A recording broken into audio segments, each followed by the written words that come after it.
Olá, sejam bem-vindos e bem-vindas ao Direito em 5 Minutos. Para quem está chegando agora ou para quem já nos acompanha, um pedido: deixem um like, se inscrevam no canal. Isso ajuda demais a gente a levar conteúdo jurídico de qualidade para mais gente, né, Sam? É isso aí, ajuda muito. Hoje a gente vai fazer uma análise bem detalhada de um tema central da Lei de Execução Penal, a nossa conhecida LEP, Lei 7.210 de 84. O foco é o título 4. Isso, que trata especificamente dos estabelecimentos penais. Um assunto fundamental. Exato. A nossa missão aqui é, destrinchar os artigos 82 até o 104. Vamos ver o que a lei diz sobre a estrutura, a finalidade, os requisitos desses locais. É uma análise essencial para quem estuda para concurso ou mesmo para quem precisa entender a fundo a LEP. Com certeza, é a base de como o sistema prisional deveria se organizar no papel. Ok, então vamos começar a desempacotar isso. Artigo 82. Ele define para quem são os estabelecimentos penais. Parece simples, né? Mas já abre bastante o leque. Abre sim. O caput fala: condenados, submetidos à medida de segurança que a gente vai ver depois, né? Ligados aos inimputáveis, presos provisórios, aqueles que ainda aguardam julgamento, e até os egressos. Ou seja, já começa mostrando a variedade de situações. E aí já vem os parágrafos com pontos cruciais. O parágrafo primeiro falando das mulheres. Fundamental. Determina estabelecimento próprio e adequado à condição pessoal da mulher. Isso não é só uma sugestão, é uma exigência para garantir o mínimo de dignidade e atender necessidades específicas. E o parágrafo segundo, ele permite diferentes tipos de estabelecimentos no mesmo local, né? Desde que isolados. Parece uma questão de otimizar recursos. Exatamente. Permite concentrar talvez a administração, alguns serviços, mas sempre mantendo a separação rigorosa. Homens e mulheres separados, provisórios e condenados também. A eficiência não pode atropelar a segregação que a própria lei exige, como a gente vai ver no artigo 84. É um equilíbrio, né? Entendi. Faz sentido. Seguindo para o 83, ele já entra na infraestrutura mínima. Não basta dizer onde ficam, mas como devem ser. Áreas para assistência, educação, trabalho, recreação e esporte. Isso já mostra uma função além da simples guarda, né? Sem dúvida. O 83 reflete a intenção ressocializadora da LEP, pelo menos na teoria. O ambiente tem que oferecer condições para esses direitos serem exercidos.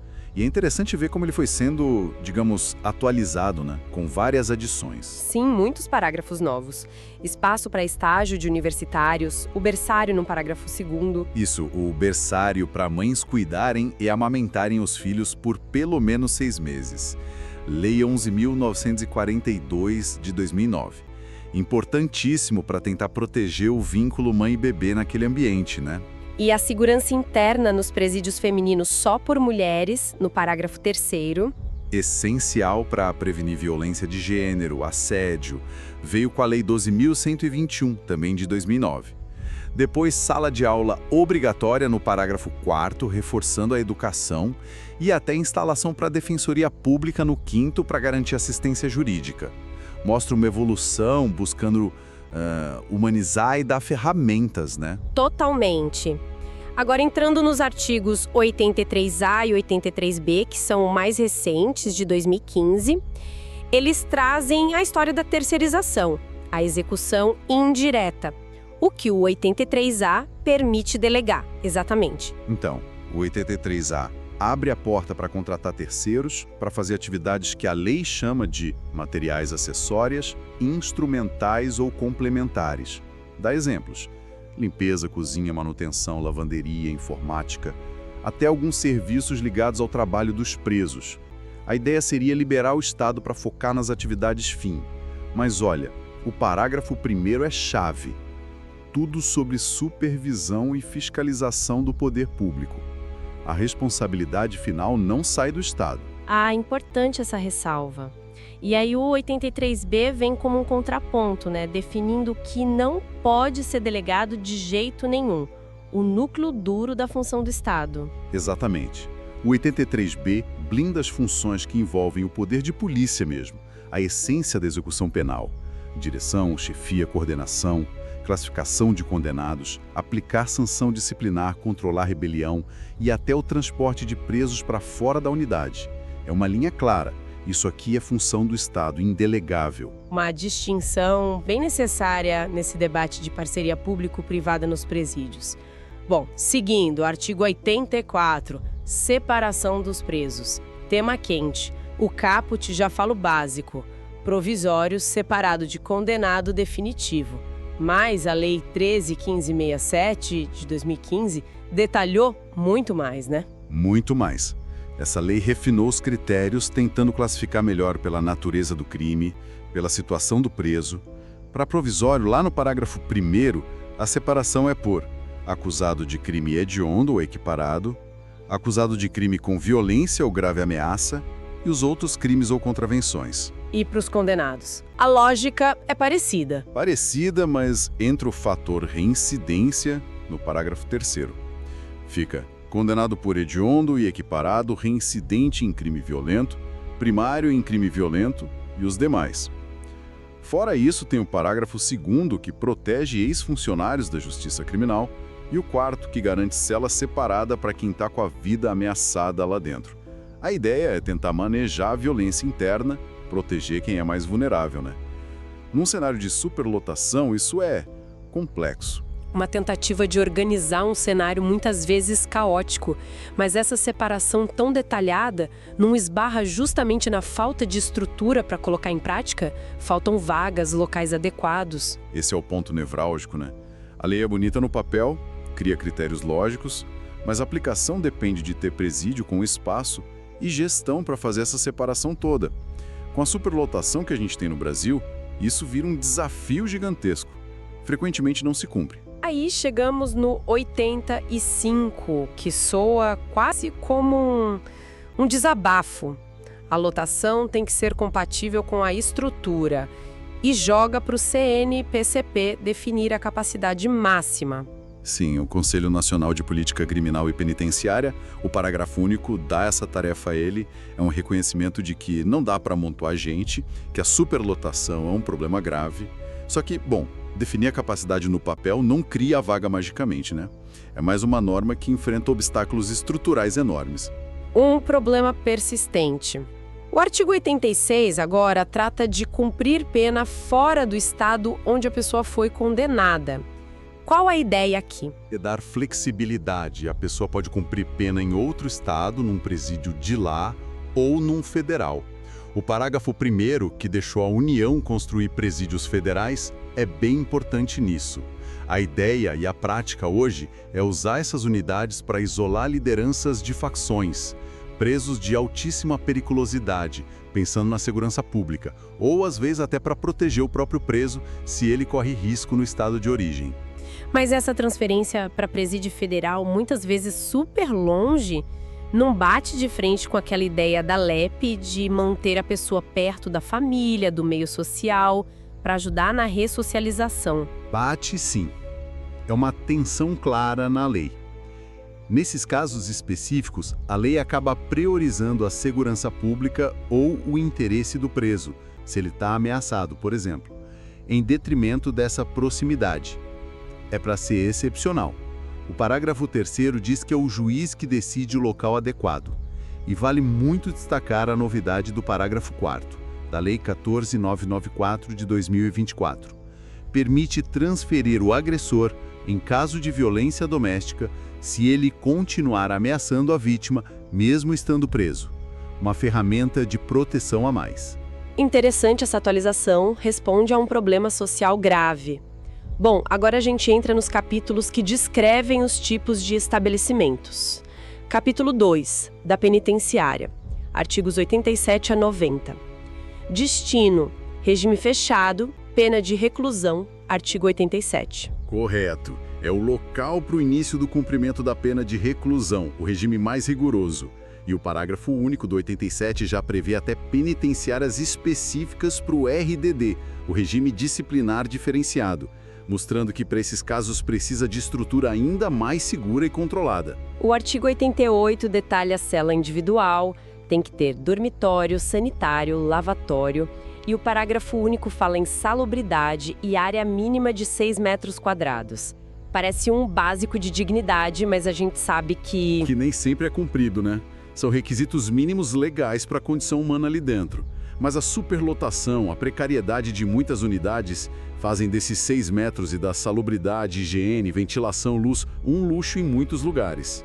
O 89 ainda adiciona coisas para as penitenciárias femininas, seção para gestante, para quem acabou de ter filho, e creche para crianças de 6 meses até antes dos 7 anos, com gente qualificada para cuidar. E o 90 traz uma orientação para a localização das penitenciárias masculinas. Longe do centro urbano, mas sem dificultar a visita. Como que concilia isso? É um equilíbrio difícil. A ideia é evitar colar em área residencial por segurança, pelo estigma social, mas ao mesmo tempo se reconhece que a visita da família é vital. Mantém laços, ajuda na disciplina, então não pode ser tão longe que inviabilize esse direito fundamental. Entendido. Próximo capítulo, o 3. Colônia agrícola, industrial ou similar, artes 91 e 92. Essa é para o regime semiaberto, a arte 91. O foco é outro, né? Totalmente. O foco é o trabalho. O semiaberto já pressupõe mais flexibilidade. A pessoa pode até trabalhar fora durante o dia. As colônias são pensadas como lugares onde o trabalho, seja no campo ou numa indústria dentro dela, é o eixo principal. Diferente da penitenciária, o 92 permite alojamento coletivo, mas olha com condições. Tem que ser salubre, tem que ter uma seleção de quem vai ficar junto ali e tem que ter limite de capacidade para ainda dar para individualizar a pena. Mesmo o coletivo não é para ser depósito de gente. Certo. Tipo o seguinte, capítulo 4, Casa do Albergado, artes 93 a 95. Essa serve para o regime aberto e para a pena de limitação de fim de semana, arte 93. A localização aqui é o oposto da penitenciária masculina, né? Exato. O 94 diz, tem que ser em centro urbano, para facilitar a vida de quem geralmente trabalha fora durante o dia e só volta para dormir e passar o fim de semana. E outra coisa, sem barreiras físicas contra a fuga. A ideia é contar com a autodisciplina, a confiança, que é a base do regime aberto. O 95 prevê pelo menos uma por região, com estrutura mínima, tipo aposentos, lugar para curso. Mas a realidade é que falta casa do albergado em muito lugar, né? Aí acaba indo para a prisão domiciliar, improvisando. Exatamente. A falta de casa do albergado é um dos grandes problemas para aplicar o regime aberto e as penas alternativas como a lei manda. O judiciário acaba tendo que usar a domiciliar como substituto, mas nem sempre cumpre a mesma função. Complicado. Seguindo, capítulo 5, Centro de Observação, artes 96 a 98. Qual a função principal dele? É realizar os exames gerais e o famoso exame criminológico logo no início do cumprimento da pena, arte 96. O resultado vai para a Comissão Técnica de Classificação, a CTC, que usa isso para individualizar o programa de cumprimento da pena para cada pessoa. Na teoria, é uma ferramenta técnica para adequar a execução. Pode ser um prédio separado ou anexo a outro, arte 97. E se não tiver, a própria CTC faz os exames, arte 98. Parece importante essa avaliação inicial, mas esse exame criminológico realmente funciona para prever alguma coisa? Ou corre o risco de só rotular a pessoa? Essa é a grande crítica, né? A lei prevê como algo técnico, mas existe um debate enorme sobre se ele consegue mesmo prever comportamento futuro e o risco de criar estigmas. Fora que a qualidade desses exames na prática varia muito. Entendi a polêmica. Capítulo 6. Hospital de Custódia e Tratamento Psiquiátrico. Artes 99 a 101. Para quem é esse lugar? Arte 99. Para os inimputáveis e semi-imputáveis. Pessoas que, por doença mental ou desenvolvimento mental incompleto ou retardado, não entendiam o crime que cometeram ou não conseguiam agir diferente, lá do art. 26 do Código Penal. Para elas não se aplica pena, mas medida de segurança, que tem o objetivo de tratamento, de prevenção. O art. 100 exige exame psiquiátrico e tratamento adequado. E o 101 fala que o tratamento ambulatorial, que é mais leve, pode ser feito lá ou em outro lugar com estrutura médica. Ok. E para fechar, Capítulo 7, a cadeia pública, arts 102 a 104. Destino, presos provisórios, arts 102. Isso, quem está esperando o julgamento. O 103 diz que cada comarca deveria ter pelo menos uma. A ideia é manter o preso perto do juiz do processo, perto da família, do meio social dele. Um ideal que também esbarra na superlotação e na tendência de concentrar tudo em grandes complexos. O 104 exige que seja perto do centro urbano e que tenha os mesmos requisitos de salubridade e área mínima lá do art. 88. Ufa! Percorremos então o título 4º inteiro, do 82 ao 104. Fica bem claro que a lei tentou criar tipos diferentes de estabelecimentos, cada um com seu público, sua finalidade, seus requisitos, né? Tentando ligar o espaço físico, a fase da pena e a condição da pessoa. Sem dúvida. A LEP desenha um sistema prisional que deveria ser todo dividido, com critérios de separação, exigências de estrutura mínima cela, áreas de assistência, trabalho, estudo e lugares específicos para situações especiais como mulheres, pessoas com transtorno mental, presos provisórios. É um esqueleto normativo bem detalhado para organizar a execução da pena. Então, recapitulando, vimos a destinação geral, a infraestrutura básica, a questão da terceirização, os critérios de separação que são super detalhados, o problema da lotação, a possibilidade de cumprir pena fora do estado e aí as características de cada lugar. Penitenciária, colônia, casa do albergado, centro de observação, hospital de custódia e a cadeia pública. Conhecer essa estrutura que a lei prevê é fundamental. É o parâmetro para a gente poder avaliar a realidade, né? Vimos que a lei pensa em espaços não só para aprender, mas para assistir, educar, tratar e, teoricamente, preparar a pessoa para voltar para a sociedade. E é exatamente aí que eu queria deixar uma provocação final para nossa reflexão. A lei descreve com bastante detalhe a arquitetura, as regras desses lugares, ligando cada espaço a uma fase ou condição, mas pensando bem até que ponto essa estrutura física e essas normas, mesmo se fossem cumpridas à risca, conseguem sozinhas alcançar aquele objetivo maior que a própria LEP declara, que é a harmônica integração social do condenado e do internado. Ou será que a própria ideia de que o prédio, a estrutura física pode reformar ou ressocializar alguém, precisa ser olhada mais de perto, talvez questionada? Fica aí a questão para a gente pensar além do que está escrito na lei. Esperamos que essa discussão tenha sido útil. Se o pessoal gostou, não esquece de deixar o like, comentar aí com dúvidas, impressões e, claro, se inscrever no Direito em 5 Minutos para não perder as próximas análises. Isso aí, participem. Até a próxima!